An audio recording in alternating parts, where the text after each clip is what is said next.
V.I.D.U. Systems Online. CA Logs. Chronological Assembly. Article 1. Star, Sol. Satellite, Earth. Author, Robert B. Felix. Title, Thoughts.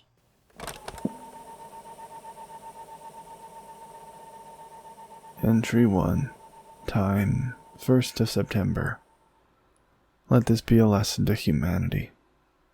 Greed and God go hand in hand as they frolic through the desert sands, eroding all they touch. Although the sands seem gold, only your doom do they hold, safety in their clutch.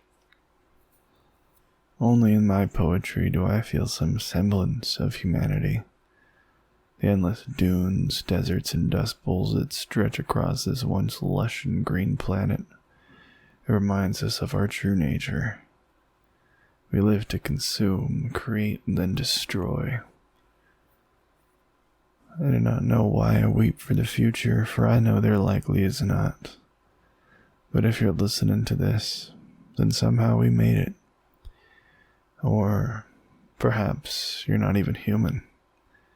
Whether E.T., machine, or man, please let this be a lesson. Do not let insatiable desire consume even one. They will bleed dry the very life that begets them. Entry 2. Time, 9th of April, 25 PC. The pain has begun to fade, finally leaving behind the endless dust. No longer do I need rags to breathe. No longer am I forced to toil in the irradiating heat. I've found sanctuary at last. They call it the garden, some kind of facility beneath the ground. A small community has gathered here. Many odd characters, but I suppose I fit in. No more than 20 of us in this glorified bunker. Despite my gripes, I can't help but feel at home as I walk through the garden and breathe fresh air for the first time. Entry 3. 22nd of March, 27 PC.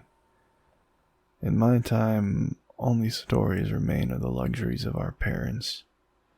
It all happens so fast, many of us never had a chance to see this rock for anything but just that. A pitiful dirt, dust, and sand-covered rock. Acidic seas, an endless haze on the horizon, the unforgiving heat and the sudden shocks of cold. This is not a life worth living, and many I've loved and cared for have chosen otherwise. I can hardly blame them, to be honest. I've thought the same thing many times. This existence is painful, and not for the weak of heart. I can only hold on to the hope that overwhelms me when I have the chance to walk through the gardens.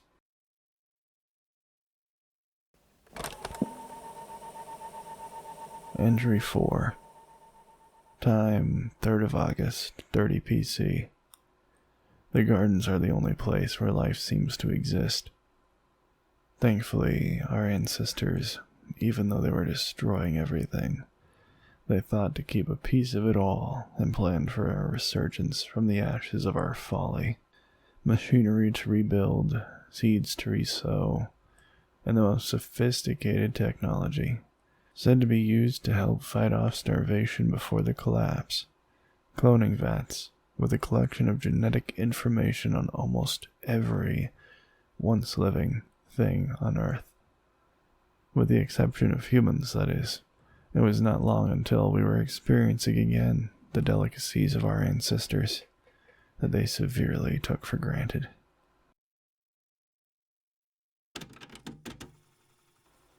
Entry 5.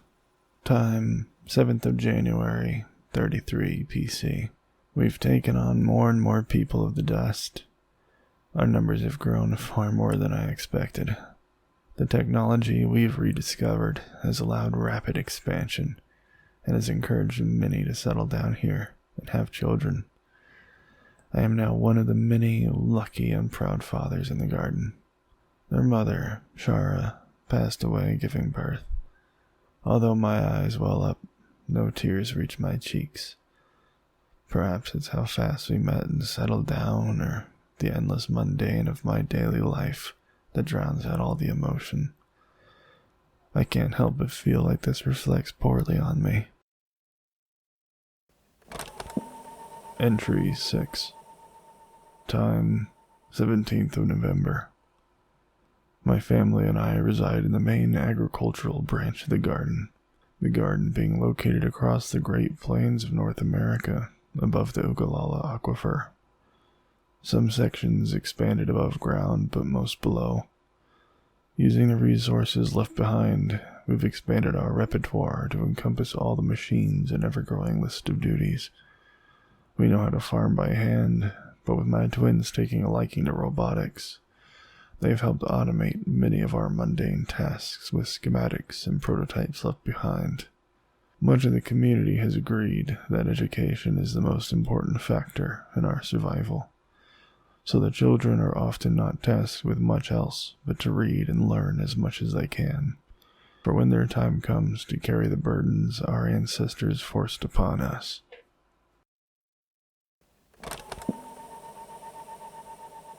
Entry 7.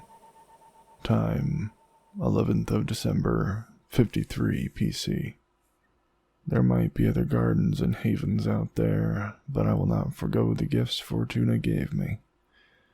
I have been blessed with the taste of real food and water free from pollution, mostly. A safe haven to raise my children, to sleep on a real bed. Even from all that I read, I know of no man before me to sleep on a bed made of wool, let alone from cloned sheep. Why would I forsake that for a chance of something better? How can I ask for more than stability in a world of ever-shifting sands? Entry 8. Time, 11th of August, 55 PC. Regret is on my mind, as I'm finding less and less time to spend on this journal. Between managing 10 hectares of stacked sowing beds and the maintenance of the harvesting units, protein chambers, and specialized livestock, without needing to mention my studies, I can only fit in so much time for leisure and mental relief. Our population grows fast, and so too our aspirations. The leaders have called upon volunteers for an expedition to connect with other gardens like ours. I've been hearing rumors that one of our SPRs found evidence of others who are alive out there. Whoever volunteers likely will never come back from such an expedition. Entry 9. Time, 1st of December, 55 PC. Today is the day the volunteers are chosen to form a caravan. I had hoped my children were content with their life here, but I am overcome by grief, as Alexander and Amelia had decided to join the voyage. I understand their urge for adventure. I just wish it was in a different time, a safer time. They will depart in 6 months. As they prepare the caravan and are trained by the scavenging patrol rangers. What use is a caravan if they cannot defend themselves, after all? Entry 10. Time, 1st of June, 56 PC. I have given my children the last hug I will ever give them. And with that hug, a memento. A locket by the crafters, with a picture of us when they were only but 11 years old. Back to work with old Bobby. Another day, another harvest.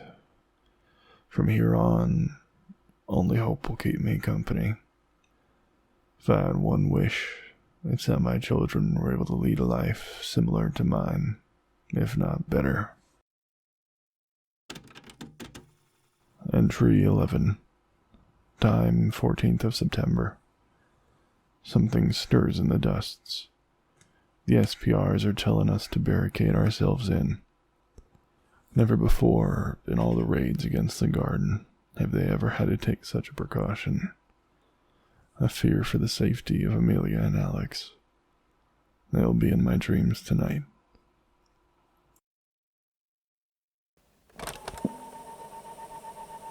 Entry 12. Time 15th of September. The halls and chambers of the garden have been ringing with the sound of explosions and gunfire. Who would want to destroy the garden? We let so many in. Who would choose this violence over peace?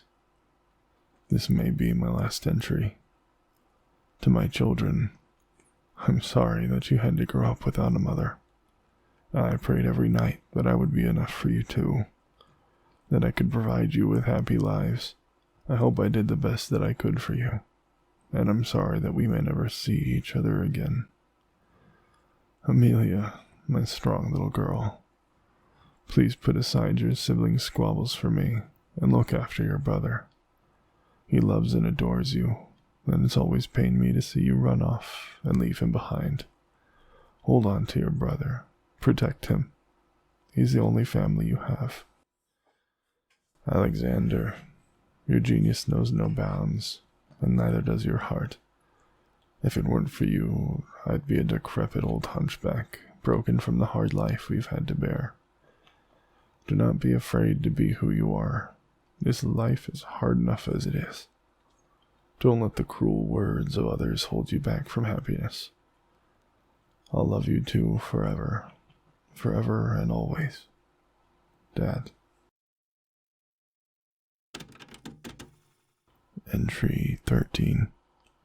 Time 19th of September. The ringing stopped days ago. A terrifying silence has taken hold of the garden. I will not leave my chambers tonight. I did not stock my room with rations or water. I had no idea one could ever breach the garden's gate. Entry 14. Time 24th of September, 56 PC. I've run out of water. I have no choice but to exit my chambers, and still that silence. It chokes the halls outside my room.